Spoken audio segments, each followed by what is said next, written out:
Good morning and welcome back to my channel. Today I morning skincare tawge tawnebuko. Ado ai siki Cure Skin se sijinabiyu se aduga ai mai di ta thoku loire ko ayuki. Ado ai samsa happy puntan ge.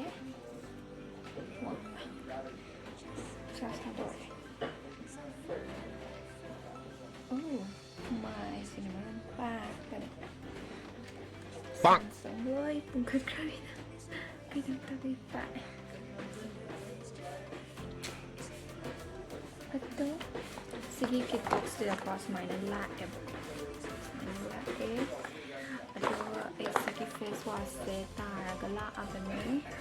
ada na hosik ai day se sigi ezeli clear cream je seasonal sikiti si hana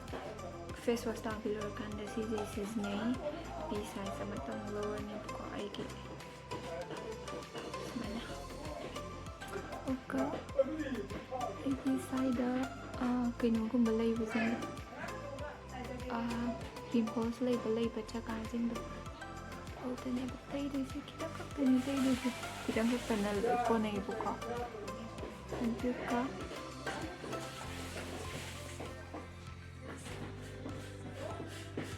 sise mai da pimples kumba thoaga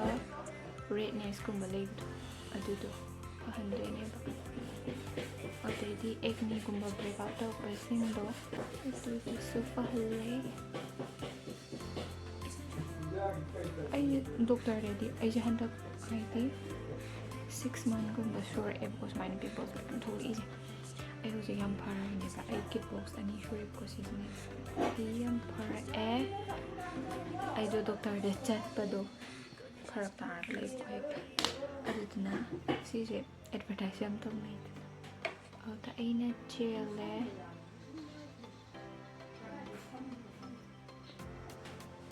aku mathangda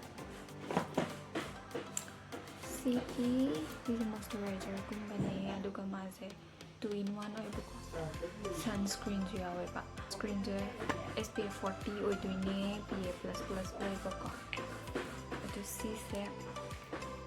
baby rani ai kiti maina macha mata appear macha ta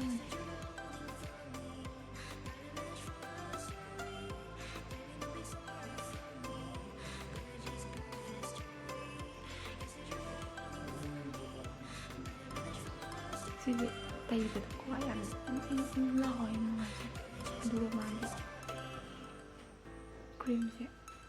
em soft ôi vậy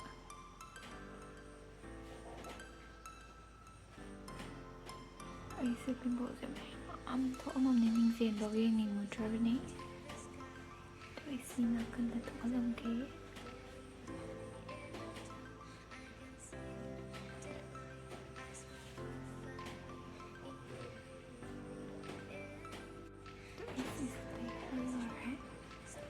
Kasi ay table ko cream set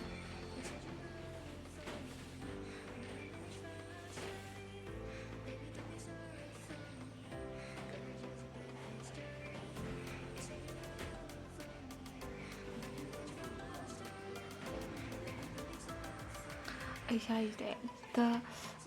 Laybox ta ko hekta tahang dari comedians mayam peoples mayam tak tayo ito kami sai kasi ta ngatane bako diti sai kasi ado ay holis di khara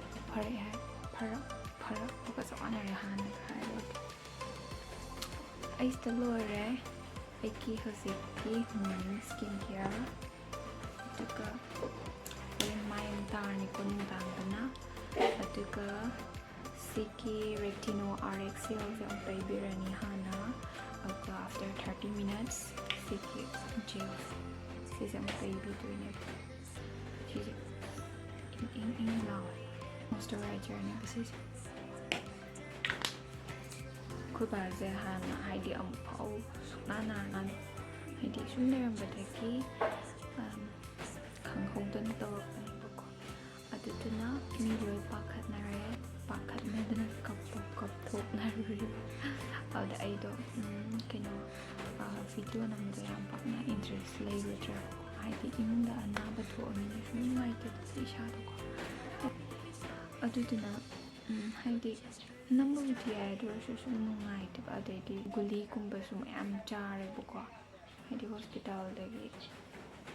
ꯍꯣꯁꯄꯤꯇꯥꯜꯗ ꯈꯨꯗꯛꯇ ꯄꯨꯈꯠꯂꯦ ꯈꯔ ꯒ꯭ꯌꯥꯟ ꯇꯥꯍꯜꯂꯒ ꯑꯗꯨꯒ ꯅꯣꯡꯃꯗ 8ꯅꯦꯕꯀꯣ ꯆꯥꯔꯤꯁꯦ ꯃꯈꯜꯁꯦ ꯑꯗꯣ ꯒꯨꯂꯤ ꯃꯈꯜꯁꯦ 8 ꯆꯥꯔꯤꯗꯨꯒꯤ ꯃꯊꯛꯇ ꯑꯃꯨꯛ ꯒꯨꯂꯤ ꯑꯃꯁꯦ ꯅꯣꯡꯃꯗ 3ꯂꯛ ꯆꯥꯕ ꯌꯥꯎꯔꯛꯑꯦꯕꯀꯣ ꯑꯗꯨꯗꯨꯅ ꯃꯥꯗꯤ ꯒ꯭ꯌꯥꯟ ꯇꯥꯗ꯭ꯔꯤꯕꯅꯦꯕ ꯑꯩꯈꯣꯏꯕꯥꯗꯤ ꯍꯥꯏꯗꯤ ꯃꯁꯥꯗꯣ ꯄꯨꯔꯥ ꯁꯤꯖꯔꯒꯤ ꯇꯥꯏꯞꯇ ꯇꯧꯔꯨꯕꯒꯤꯀꯣ ꯃꯁꯥꯗꯣꯁꯨ ꯒ꯭ꯌꯥꯟ ꯇꯥꯗ꯭ꯔꯤꯕ ꯌꯦꯡꯉꯨꯔꯒ ꯍꯜꯂꯛꯑꯁꯨꯀꯣ ꯇ꯭ꯔꯤꯞ ꯀꯩꯀꯥ ꯌꯥꯜꯂꯦ ꯑꯗꯣ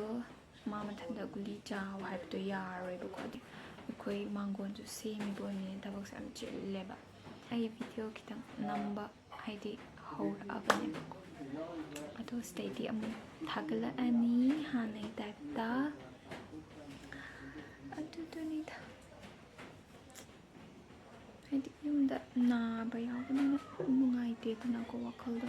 ꯈꯔ ꯐꯔꯦ ꯒ꯭ꯌꯥꯟꯁꯨ ꯈꯔ ꯇꯥꯔꯦ ꯆꯠꯄ ꯈꯣꯠꯄꯗꯁꯨ ꯌꯥꯔꯦꯕꯀꯣ ꯃꯊꯟꯇ ꯍꯥꯟꯅꯗꯤ ꯃꯤ ꯑꯃ ꯌꯥꯎꯗ꯭ꯔꯤꯒꯩ ꯌꯥꯔꯝꯗꯦꯕ ꯑꯗꯒꯤꯗꯤ ꯒꯨꯂꯤꯗꯣ ꯃꯌꯥꯝ ꯅꯣꯡꯃꯗ 8 ꯆꯥꯁꯤꯜꯂꯝꯃꯤꯅ ꯆꯥꯛ ꯍꯦꯛꯇꯣꯛꯄꯒꯅꯦ ꯉꯥꯛꯇꯪ ꯐꯝꯃꯁꯨ ꯎꯏꯔꯦꯕ ꯑꯗꯨꯃꯥꯏꯅ ꯇꯧꯕꯅꯦ ꯑꯗꯨ ꯂꯣꯏꯁꯤꯟꯖꯔꯒꯦ ꯑꯅꯧꯕ ꯌꯦꯡꯕ ꯃꯤ ꯌꯥꯎꯕꯤꯔꯒꯗꯤ subscribe ꯇꯧꯁꯟꯕꯤꯔꯝꯃꯣ. Bye bye. See you in the next video. Broken but strong, gotta move on. You're not a bakery of life.